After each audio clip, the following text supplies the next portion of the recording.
Hello friends, welcome to our channel Healthcare Takers. I am Dr. Anirudh and I am the Chief Physiotherapist and the founder of PhysioQ Healthcare Takers Private Limited. This is our segment called Health Talk. इस segment में हम आपसे posture के बारे में बात करेंगे। आज हम पोस्चर के बारे में बात करेंगे। तो हम आपको आपकी एक सिंपल सरल सी भाषा में आपको समझाएंगे पोस्चर क्या होता है, उसकी इंपॉर्टेंस क्या है, अच्छे पोस्चर की क्या इंपॉर्टेंस है, बुरे पोस्चर किस तरह के होते हैं और हमें अच्छा पोस्चर हम कैसे मेंटेन कर सकते हैं हमारी डेली लिविंग लाइफ में। तो हमारा सबसे पहला क्वेश्चन आता है जो कि मैं सबसे पूछता हूँ कि पोस्चर है क्या। पोस्चर क्या है, पोस्चर की डेफिनेशन क्या है। तो पोस्चर बेसिकली एक पोजीशन है जिसमें हम अपनी बॉडी को होल्ड करते हैं या कोई भी इंसान होल्ड करता है। ये हर इंसान का एक अलग स्टाइल होता है। इस तरह से ये पोजीशन आपकी स्टैंडिंग में भी हो सकती है, सिटिंग में भी हो सकती है कि किस तरह से हम एक पर्टिकुलर पोजीशन में अपनी बॉडी को होल्ड करते हैं, चाहे वो पोजीशन स्टैंडिंग की हो चाहे वो सिटिंग में हो। ठीक है, यानी इसका मतलब पोस्चर भी दो तरह के होते होंगे, गुड पोस्चर और बैड पोस्चर। अब हम बात करेंगे गुड पोस्चर के बारे में। अब आपने देखा हो कि हमारी बॉडी की हमारी जो बैकबोन है, जो रीढ़ की हड्डी है, उसके अंदर 33 वर्टेब्रास हैं। तो जो 33 वर्टेब्रास हैं अगर आप ध्यान से देखेंगे, कभी आपने अपना खुद का या किसी और का कभी एक्सरे देखा हो तो वो एक कर्व के अंदर होता है। तो वो एस शेप कर्व मेंटेन रहना चाहिए। अगर वो एस शेप कर्व एकदम ठीक है, उसके अंदर कोई साइडवेज और कोई वर्टिकल डेविएशन नहीं है, तो उसे हम और एकदम वर्टिकल अपीयर होता है, तो वो एक अच्छा पोस्चर है। अच्छा पोस्चर का मतलब ये नहीं होता कि हमारी रीढ़ की हड्डी सीधी है वो भी गलत है। सीधी होने का मतलब ये है कि आपके कर्व्स एकदम ठीक होने चाहिए, जो एक एस कर्व बनता है आपकी बॉडी के अंदर। अब हम आते हैं कि बुरा पोस्चर क्या होता है। बुरा पोस्चर का मतलब, जैसा कि मैंने कहा अच्छे पोस्चर में, कि अगर आपकी बॉडी में किसी भी आपकी रीढ़ की हड्डी में किसी भी तरह का वर्टिकल या हॉरिजॉन्टल डेविएशन नहीं है, तो वो एक गुड पोस्चर है। तो इसी का उल्टा हो गया है बैड पोस्चर, यानी कि अगर आपकी बैकबोन में या आपकी वर्टेबल कॉलम में किसी भी तरह का वर्टिकल या साइडवेज डेविएशन है कर्वेचर में, तो वो एक बैड पोस्चर है। ठीक है, अब हम आगे बढ़ते हैं। टाइप्स ऑफ बैड पोस्चर, यानी कि बुरे पोस्चर किस किस तरह के होते हैं। सबसे पहली बात अगर हम करते हैं बुरे पोस्चर में, जो हमारा नाम आता है वो होता है काइफोटिक पोस्चर। काइफोटिक पोस्चर आपने कई लोगों का देखा होगा, जिस तरह से कई लोगों की ओल्ड एज में भी होता है। कई लोगों की बैक, जो मिडिल बैक होती है, वो कुबड़ी सी हो जाती है, यूँ ऊपर ऊँट की तरह बन जाती है, हम्प बैक बोलते हैं उसे। उसके अंदर अगर आप ध्यान दें तो लोगों के जो शोल्डर हैं वो राउंडेड हो जाते हैं, सामने चले जाते हैं, और वो जो उनकी जो चेस्ट होती है वो अंदर की तरफ घुस जाती है। तो वो कुछ इस तरीके से हो जाते हैं। आप पिक्चर देख रहे हैं, इसी तरीके का होता है काइफोटिक पोस्चर। ये आपको यूजुअली ऑफिस वर्कर्स में ज़्यादा देखने को मिलेगा, एल्डरली में ज़्यादा देखने को मिलेगा, ओबीस पीपल में ज़्यादा देखने को मिलेगा, या बहुत ज़्यादा ही लंबे लोगों में देखने को मिलेगा। क्योंकि इस ऑफिस पीपल में और एल्डरली में देखने का रीज़न तो ये है क्योंकि वो अपनी मसल्स को रेगुलरली यूज़ करते रहते हैं, नेक को हमेशा आगे उनका जो पोस्चर होता है फॉरवर्ड हेड पोस्चर रहता है नेक का। और एल्डरली के अंदर जो मसल्स होती है आपकी बैक को होल्ड करने की, वो उम्र के साथ साथ वीक हो जाती हैं, तो वो होल्ड नहीं कर पाते हैं। तो हमारे शोल्डर ऑटोमेटिकली स्लाउज पोस्चर में चले जाते हैं, यानी कि राउंडेड हो जाते हैं। इसी वजह से ये पोस्चर लोगों के अंदर आपको देखने को मिलता है। दूसरे पोस्चर की तरफ आते हैं, लॉर्डोटिक पोस्चर। जैसा कि नाम कहता है लॉर्डोटिक पोस्चर। लॉर्ड का मतलब होता है मालिक, यानी मालिक जब चलता है यूँ सीधा होके, तो हम भी वैसे ही चलने लग जाते हैं। इसमें बेसिकली क्या होता है, जो हमारा जो पेल्विक टिल्ट है, जो हमारी जो पेल्विस है, जो हमारी जो लोअर बैक का जो हिस्सा है पेल्विस, वो अंदर की तरफ घुस जाता है। तो इस वजह से क्या होता है, जो हमारा लोअर बैक पे जो कर्व है वो बढ़ जाता है। लोअर बैक पे कर्व बढ़ने की वजह से हमारी जो अपर बैक है और जो मिडिल बैक है वो पीछे की तरफ चली जाती है, कुछ इस तरीके से। ये आप पिक्चर देख रहे हैं, एग्जैक्टली इसी तरह का होता है लॉर्डोटिक पोस्चर। या आपको यूजुअली अगर आप कॉमनली देखना चाहते हैं तो प्रेग्नेंट वुमेन में आपको देखने को मिलेगा। हालांकि उनके अंदर रिवर्सिबल होता है, काफ़ी हद तक उनकी बॉडी में ठीक भी हो जाता है। अब हम आगे बढ़ते हैं हमारे अगले पोस्चर की तरफ, वो है स्वे बैक पोस्चर। अगर आप पिक्चर देख रहे हैं तो स्वे बैक के अगर आप ध्यान देंगे तो ये लॉर्डोटिक, एक तरह से एक्सेसिव लॉर्डोटिक पोस्चर है। इसके अंदर जो पेल्विस है वो आपका और ज़्यादा एक्सेसिवली फॉरवर्ड बेंड में चला जाता है, और जो अपर बॉडी है वो एकदम पीछे की तरफ झूलने लगती है, यानी कि स्वे करने लगती है। जैसा कि नाम है, स्वे करने लगती है।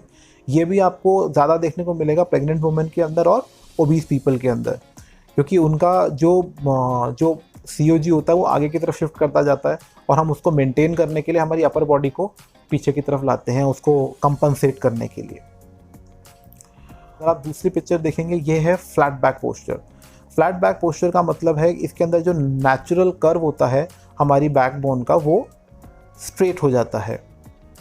ये बेसिकली आपको देखने को मिलेगा, ये एक तरह से फ्लैट बैक सिंड्रोम होता है। ये डिजेनरेटिव डिसीज से होता है, या कई बार कंप्रेशन फ्रैक्चर्स की वजह से भी लोगों में देखने को मिलता है।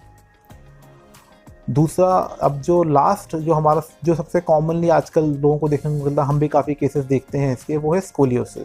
लो आपके लिखा होगा कि आपकी कई बार अगर आप किसी को स्कोलियोसिस है तो आपने उसकी बैकबोन के MRI एक्सरे में देखा होगा, लिखा होता है कि there is a scoliotic curve. Scoliotic curve का मतलब ये होता है, जैसा कि आपको मैंने स्टार्टिंग में कहा था, there should not be any vertical और साइडवेज डेविएशन। तो अभी तक हमने जितने पहले तीनों पढ़े उन सब में वर्टिकल डेविएशन था। स्कोलियोसिस में जो हमारा डेविएशन है वो है साइडवेज डेविएशन। अगर आपकी बैकबोन साइडवेज डेविएट कर रही है तो उसको हम स्कोलियोसिस बोलते हैं या स्कोलियोटिक पोस्चर बोलते हैं। अब हम आगे बढ़ते हैं हमारे अगले सेक्शन के ऊपर कि गुड पोस्चर की ज़रूरत क्या है, इसकी इम्पोर्टेंस क्या है। गुड पोस्चर की इम्पोर्टेंस बेसिकली जो है वो ये है कि एक तो आपकी स्पाइन प्रॉपर अलाइनमेंट में रहती है। आपकी बॉडी अगर पूरा प्रॉपर अलाइनमेंट में है तो पूरी तरीके से वेट बेयर करेगी बिना किसी और जॉइंट पे स्ट्रेन डाले हुए। ये आप, और जो आपका दूसरा हम बात करते हैं, जो गुड पोस्चर होता है वो आपके टेंडन्स, मसल्स और लिगामेंट्स पे स्ट्रेस कम करता है। तो इसी वजह से क्या होता है, आपकी नेक में और बैक में पेन कम होने लग जाता है, क्योंकि आप एकदम आइडियली बैठे हैं, एकदम ढंग से बैठे हैं, सीधे प्रॉपरली बैठे हैं। गुड पोस्चर अगर हम बात करें, जो तीसरी बात करें, ये आपकी बॉडी का बैलेंस भी इम्प्रूव करता है। अगर आप सीधे हैं, आपकी बैकबोन ठीक है, तो इसका मतलब आपका जो COG है, सेंटर ऑफ मास है, वो प्रॉपरली है, और इसका मतलब आपका जो बैलेंस है वही प्रॉपर रहेगा, तो आपको कंपनसेट नहीं करना पड़ेगा अपनी बॉडी को। हम अगले जो गुड पोस्चर होता है, ये आपका डाइजेशन भी इम्प्रूव करता है। डाइजेशन ऐसे इम्प्रूव करता है कि अगर आपकी जो आपके पोस्चर, अगर आपका पोस्चर स्लाउच्ड है, अगर आप आगे की तरफ होकर बैठे हैं, तो आपकी जो स्टोमक है उसको प्रॉपरली नहीं मिलेगा, जगह नहीं मिलेगी डाइजेस्ट करने के लिए, इंटेस्टाइन्स को भी जगह नहीं मिलेगी डाइजेस्ट करने के लिए, और आप लोगों ने, कई लोगों में देखा होगा कि उनको एसिड रिफ्लक्स होता है। तो ये बेसिकली आपको कॉर्पोरेट में ज़्यादा लोगों को देखने को मिलेगा, क्योंकि वो ज़्यादातर इसी पोस्चर में रहते हैं कंप्यूटर के सामने, अगर आप ध्यान देंगे तो। कई बार लोगों को हार्ट बर्न की भी शिकायत होती है, जिससे क्या होता है, गैस की वजह से हमारा जो हार्ट है, हमें फील होता है कि हार्ट की तरफ हमें कुछ बर्निंग सेंसेशन हो रही है, उसे हम हार्ट बर्न बोलते हैं। अगला हम आते हैं, जो गुड पोस्चर होता है वो आपकी मसल और जॉइंट फंक्शन को भी इम्प्रूव करता है।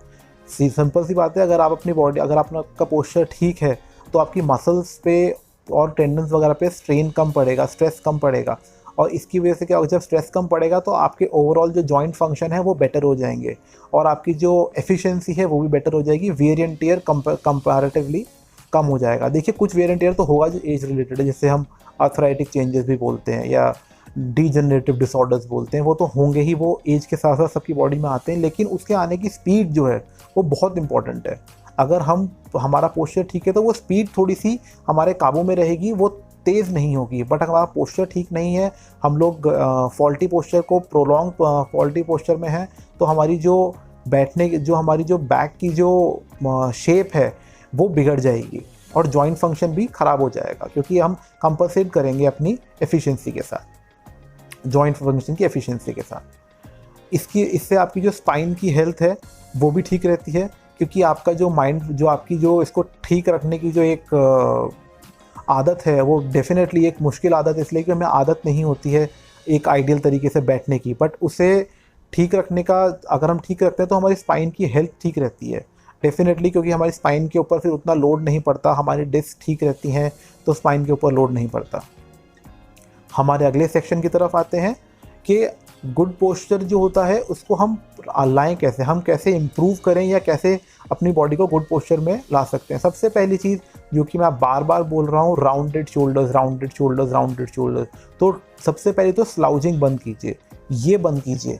आगे की तरफ आपके शोल्डर नहीं जाने चाहिए, ऐसे नहीं जाने चाहिए, थोड़े सीधे रहने चाहिए, ब्रॉड शोल्डर्स होने चाहिए, ठीक है। इससे क्या होता है कि अगर आपकी स्लाउजिंग होगी तो आपकी बॉडी स्पाइन के ऊपर स्ट्रेस ज़्यादा पड़ेगा, और स्ट्रेस ज़्यादा पड़ेगा तो बोन पे भी स्ट्रेस ज़्यादा पड़ेगा, जॉइंट पे ज़्यादा स्ट्रेस पड़ेगा, और आपकी एफिशिएंसी पे फ़र्क पड़ेगा।